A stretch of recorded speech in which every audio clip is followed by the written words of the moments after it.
ఏదైనా వాక్య ధ్యానం కొరకు సామ్స్ 105 థర్డ్ స్టాంజా 105వ కీర్తన 3వ చరణంలో రాయబడిన వాక్యాన్ని చదువుకుందాం.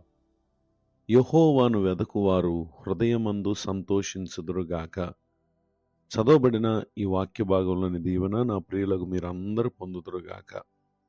వాక్య ధ్యానం కొరకే ప్రార్థన. కనికర సంపన్నుడా, గొప్ప దేవా, మీకు స్తోత్రాలు. నేడు చదవబడిన ఈ వాక్య భాగం ద్వారా మాతో మాట్లాడి బలపరచండి. యేసు క్రీస్తు నామములో ప్రార్థిస్తున్నాను తండ్రి, ఆమేన్. చదవబడిన ఈ వాక్య భాగంలో ఎందరైతే దేవుని సహాయం కొరకు ఆయన యొద్దకు వస్తారో వారి హృదయమందు ప్రభువారు సంతోషాన్ని ఇచ్చేటటువంటి దేవుడై ఉన్నారు అనేటటువంటి విషయాన్ని తెలియచేయటానికి సంతోషిస్తున్నాను. మానవుడు తన జీవిత మేలుల కొరకు పలు విధములైనటువంటి వాటిని అతడు వెదికినా నిజమైనటువంటి సంతోషం ఏ ఒక్కరు కూడా తమ జీవితంలో పొందలేరు. మానవులమైన మనల్ని కలుగు చేసినటువంటి దేవుని యొద్దకు ఎవరైతే వస్తారో ఆయన కార్యాలు తమ జీవితంలో ఎంతో ఆశ్చర్యకరంగాను ఆశీర్వాదకరంగాను ఉంటాయి అనేటటువంటి విషయాన్ని తెలియచేయటానికి సంతోషిస్తున్నాను.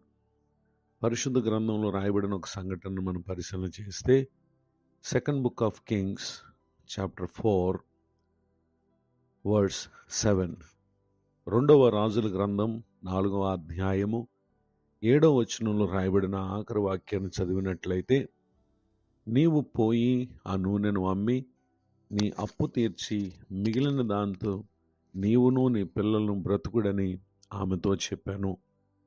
చదవబడిన ఈ వాక్య భాగంలో జరిగిన సంఘటన మనం పరిశీలన చేస్తే, ప్రవక్తల శిష్యుల్లో ఒకని భార్య ఒక దినం దైవజనుడైన ఎలీషా వద్దకు వచ్చి తన పెనిమిటి చనిపోయారని, అతడు భక్తి కలిగినటువంటి వ్యక్తి అని, అంత మాత్రమే కాక తన కుటుంబంలో కలిగినటువంటి సమస్యను తెలియజేస్తుంది. కలిగినటువంటి ఆర్థిక ఇబ్బందుల్లో అప్పుల వారు తనకున్న 2 కుమారులను తమకు దాసులుగా ఉండుటకై పట్టుకుని పోవుటకు వచ్చినటువంటి విషయాన్ని దైవజనం దగ్గరకు వచ్చి మొరపెట్టగా, ప్రభు ఆత్మచేత దైవజనుడైన ఎలీషా గారు ఆమెకు తెలియచేసినటువంటి మాటలను అనుసరించి ఆమె జరిగించిన కారణం ఊహించని రీతిగా ఆమె అప్పు తీర్చుట మాత్రం కాదు కానీ ఇంకను మిగిలినటువంటి దాంతో ఆమెయు ఆమె పిల్లలు బ్రతుకుటకు తగిన మార్గాన్ని ప్రభువారు అనుగ్రహించారు. ఎంత ఆశ్చర్యం! ఈ మాటలు వింటున్నటువంటి నా ప్రియ సహోదరి సహోదరులు, నిజమైనటువంటి సహాయం అది దేవుని యొద్ద నుండి మాత్రమే మనకు దొరుకుతుంది. ఎవరైతే దైవ సేవకుల వద్దకు వచ్చి మీకున్నటువంటి అవసరతలను తెలియపరిచి ప్రార్థన సహాయం కోరుతారో, అన్నిటికంటే మరి ప్రాముఖ్యంగా మీరును వ్యక్తిగతంగా ప్రభువుకు మొరపెడతారో, అట్టి వారి ఎడల ఆయన కార్యాలు ఎంతో అద్భుతంగా ఉంటాయి.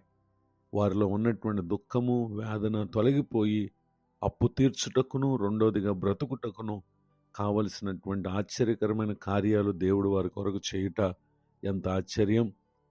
ఈ మాటలు వింటున్నటువంటి నా ప్రియ సహోదరి సహోదరులు, మీరును ఆమె ఏ విధముగా దేవుని సహాయం కొరకు వెతికి ఆశ్చర్యకరమైనటువంటి సహాయాన్ని పొందిందో, ఈ దినము నుండి మీ కుటుంబంలో ఉన్నటువంటి మీ వ్యక్తిగత జీవితంలో ఉన్నటువంటి ఇబ్బంది, కష్టము, శ్రమ ఏదైనప్పటికీ మనల్ని సృజించిన జీవము కలిగిన దేవుని యొద్దకు మనం వచ్చి మనకున్నటువంటి ప్రతి పరిస్థితి కొరకు ఆయన సహాయ నిమిత్తం వేడుకుంటే హృదయమందు సంతోషాన్ని ప్రభువిస్తారు. ఇటు దీవెనకు నా ప్రియులకు మీరు పాత్రలు కావాలని కోరుతూ మీ కొరకు ప్రార్థిస్తూ ఈ మాటలు ముగిస్తున్నాను. ప్రార్థన. కృపగల మా తండ్రి, మీ వందనాలు. నేడు విన్న ఈ మాటల ద్వారా మా ప్రియులను మీరు దర్శించినందుకు స్తోత్రం. దైవజనులను వారి కుటుంబాన్ని పరిచయం దీవించండి. కృంగిన వారిని, దుఃఖితులను, వేదనలో ఉన్న వారిని ఆదరించండి. నూతన సంవత్సర దయాకిరీటాన్ని పొందిన మా ప్రియులను దీవించమని యేసు క్రీస్తు నామములో ప్రార్థిస్తున్నాను తండ్రి, ఆమెన్. తండ్రి, కుమార, పరిశుద్ధాత్మ దేవుడు తోడు నడిపించునుగాక, ఆమెన్. నేడు విన్న ఈ మాటలు మీకు ఆశీర్వాదకరంగా ఉంటే మీరు పొందు మేలు మాతో పంచుకోనండి. మీ ప్రార్థన అవసరాలను తెలియపరచుటకు నా cell number 99591418 897. God bless you. Have a blessed day. ఇట్లు మీ సహోదరుడు పాస్టర్ విలియం బూత్.